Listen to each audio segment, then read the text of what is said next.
এই সেই ধুলোমাখা পাহাড়ি পথ যেখানে হেঁটেছিলেন স্বয়ং মুহাম্মদ সাল্লাল্লাহু আলাইহি ওয়াসাল্লাম। এই সাধারণ একটা বাড়ি থেকেই বদলে গিয়েছিল পৃথিবীর ইতিহাস। এই বাড়িতেই শৈশব কেটেছে সেই মহামানবের, যার নাম শুনলে কোটি হৃদয় কেঁপে ওঠে। ভাবতেই অবাক লাগে, এই উঠানেই রাসূল সাল্লাল্লাহু আলাইহি ওয়াসাল্লাম বড় হয়েছেন। এই বকরিগুলো দেখে মনে পড়ে গেল, কোনো এক সময় রাসূল সাল্লাল্লাহু আলাইহি ওয়াসাল্লাম এরকম ভাবে বকরি চড়াতেন এই জমিনেই।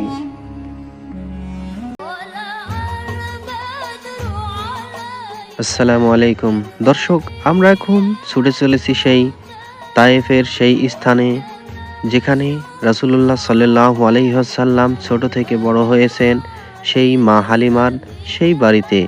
আমরা এখন সেই স্থানে ছুটে চলেছি, সেই স্থান ঘুরে ঘুরে দেখব এবং আপনাদেরকে দেখাবো।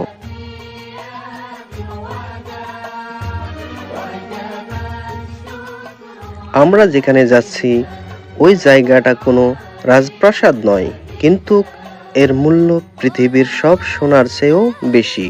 কারণ ওই বাড়িতেই লালিত পালিত হয়েছেন আমাদের প্রিয় নবী হযরত মুহাম্মদ সাল্লাল্লাহু আলাইহি ওয়াসাল্লাম। নবীজি শিশু বয়স থেকেই ছিলেন ওইখানে হালিমাতুস সাদিয়া রাদিয়াল্লাহু তাআলা আনহার কোলে। গ্রামের সাধারণ পরিবেশে, খোলা আকাশের নিচে, নির্মল মরুভূমির বাতাসে তিনি বেড়ে উঠেছিলেন।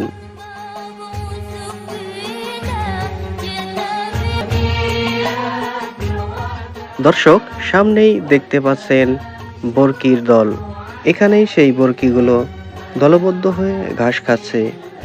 কোনো এক রাখাল এই বকরিগুলো রাখছে, আপনারা দেখতে পাচ্ছেন। এক সময় রাসূলুল্লাহ সাল্লাল্লাহু আলাইহি ওয়াসাল্লাম এভাবে খোলা আকাশের নিচে রোদের ভিতরে বকরি চড়াতেন। ভাবতেই অবাক লাগে, রাসূলুল্লাহ সাল্লাল্লাহু আলাইহি ওয়াসাল্লাম এই মরুভূমির ভিতরেই তায়েবে তিনি বকরি চড়াতেন।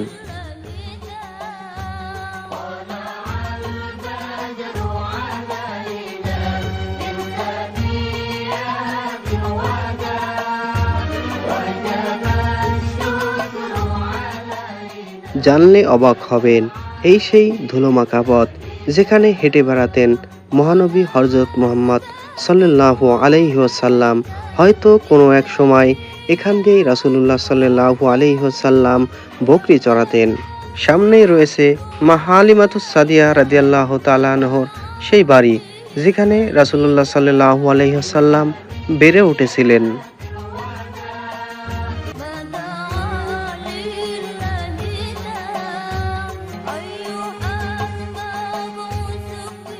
দর্শক, আমরা এসে পৌঁছে গেছি। আপনারা দেখতে পাচ্ছেন, এটি হচ্ছে হালিমাতুস সাদিয়ার সেই বাড়ির উঠান, যেখানে সামনে জায়নামাজ বিছিয়ে রেখেছেন। অনেক হাজিরা যখন এখানে ঘুরতে আসেন তখন এখানেই সালাত আদায় করেন। আপনারা দেখতে পাচ্ছেন অনেকগুলো জায়নামাজ এখানে বিছিয়ে রাখা হয়েছে। এটিই ছিল হালিমাতুস সাদিয়া রাদিয়াল্লাহু তাআলা আনহার বাড়ির উঠান। এই উঠান দিয়ে রাসূলুল্লাহ সাল্লাল্লাহু আলাইহি ওয়াসাল্লাম হয়তো খেলা করেছিলেন।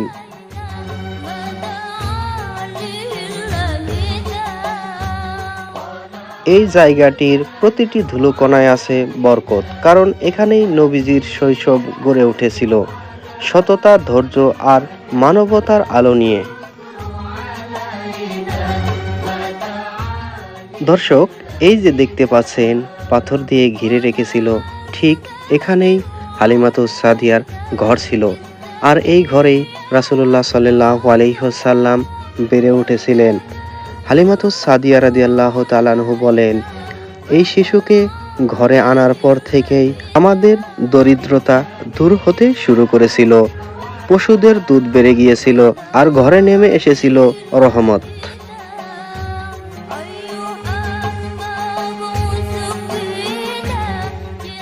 এই বাড়ির আশেপাশে দাঁড়ালে মনে হয় এই পথ দিয়েই ছোট্ট নবী হযরত মুহাম্মদ সাল্লাল্লাহু আলাইহি ওয়াসাল্লাম হেঁটে গিয়েছিলেন। এই আকাশের দিকে তাকিয়েই বড় হয়েছিলেন।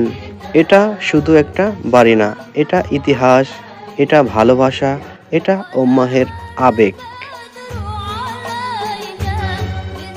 এই জায়গা দেখেই বোঝা যায় মহান মানুষ হতে বড় প্রাসাদ লাগে না, লাগে আল্লাহর রহমত আর সঠিক লালন পালন।